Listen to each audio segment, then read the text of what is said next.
अजित पवार गटाची देवगिरी बंगल्यावरती सध्या एक महत्त्वाची बैठक सुरू आहे आणि थोड्याच वेळात त्या बैठकीला सुरुवात होईल। राज्यसभेच्या उमेदवारी संदर्भात या बैठकीमध्ये चर्चा होण्याची शक्यता आहे। तसंच छगन भुजबळ यांनी राजीनामास्त्र उगारलेलं होतं, त्या संदर्भात सुद्धा बैठकीमध्ये त्या भूमिकेवरती चर्चा होण्याची शक्यता आहे। देवगिरी बंगल्यावर अजित पवार यांच्या देवगिरी बंगल्यावरती ही बैठक थोड्याच वेळात सुरू होईल। अजय माने आमचे प्रतिनिधी आपल्या सोबत आहेत। अजय, या बैठकीमध्ये राज्यसभेची चर्चा होणारच आहे, भुजबळांबाबत काय कल दिसू शकतो, काय चर्चा केली जाऊ शकते या बैठकीमध्ये?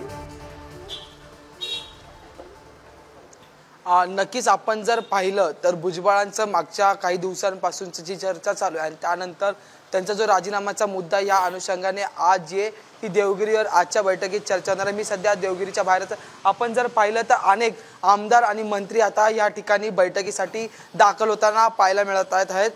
याचप्रमाणे जर पाहिलं तर अजित पवार हे 6:30 या ठिकाणी जे देवगिरी त्यांच्या निवासस्थानी जे ते दाखल झाले होते आणि त्यानंतर आता इतर आमदार आणि मंत्र्यांची उपस्थिती जी आहे ती या बैठकीसाठी येण्यास सुरुवात झालेली आहे। आजच्या संपूर्ण बैठकीत महत्त्वाचा मुद्दा राहणार आहे, त्या दोन महत्त्वाचे मुद्दे राहणार। त्यातला एक म्हणजे छगन भुजबळ यांच्यावरची चर्चा, म्हणजे त्यांचा राजीनामा असो, मग त्यांच्या राजीनाम्यानंतर त्यांच्या ज्या मागण्या आहेत त्याला कसं समर्थन करायचं किंवा छगन भुजबळांसोबत काय चर्चा करायची हे एक मुद्दा असणार आहे। आणि दुसरा म्हणजे राज्यसभेवर अजित पवार गट, राष्ट्रवादीच्या अजित पवार गटाकडून नेमकं कोण जाणार आहे हा एक महत्त्वाचा मुद्दा आहे। आपण जर पाहिलं तर आता नवीनच चर्चा सुरू झालेली आहे की बाबा सिद्दीकी हे अजित पवार गटात येणार आणि मग त्यांना राज्यसभेवर पाठवणार का, या सगळ्यातून हा एक मुद्दा असणार आहे। आणि दुसरा म्हणजे छगन भुजबळ यांनी थेट सरकारमध्येच असून सरकार विरोधात आता भूमिका मांडलेली आहे। मराठा आरक्षणाचा मुद्दा असो आणि त्यानंतर थेट मंत्रिपदाचा राजीनामा दिलेला आहे आणि त्यानंतर जर काही असेल तर स्वतःचा पक्ष स्थापन करू अशी ही भूमिका जी आहे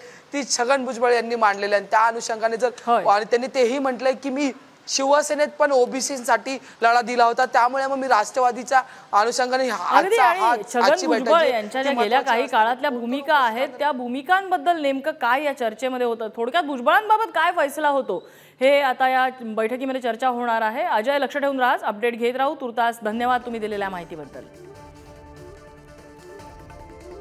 तर देवगिरी बंगल्यावरती बैठक सुरू आहे, अजित पवार यांचा देवगिरी बंगला, आणि या बैठकीला राष्ट्रवादी अजित पवार गटाचे मोठे नेते उपस्थित आहेत। राज्यसभेला उमेदवारी कुणाला द्यायची या संदर्भात चर्चा होणारच आहे। मात्र त्याचबरोबर गेल्या काही काळात भुजबळांनी घेतलेल्या आक्रमक भूमिकेबाबतही या बैठकीमध्ये फैसला घेतला जाऊ शकतो।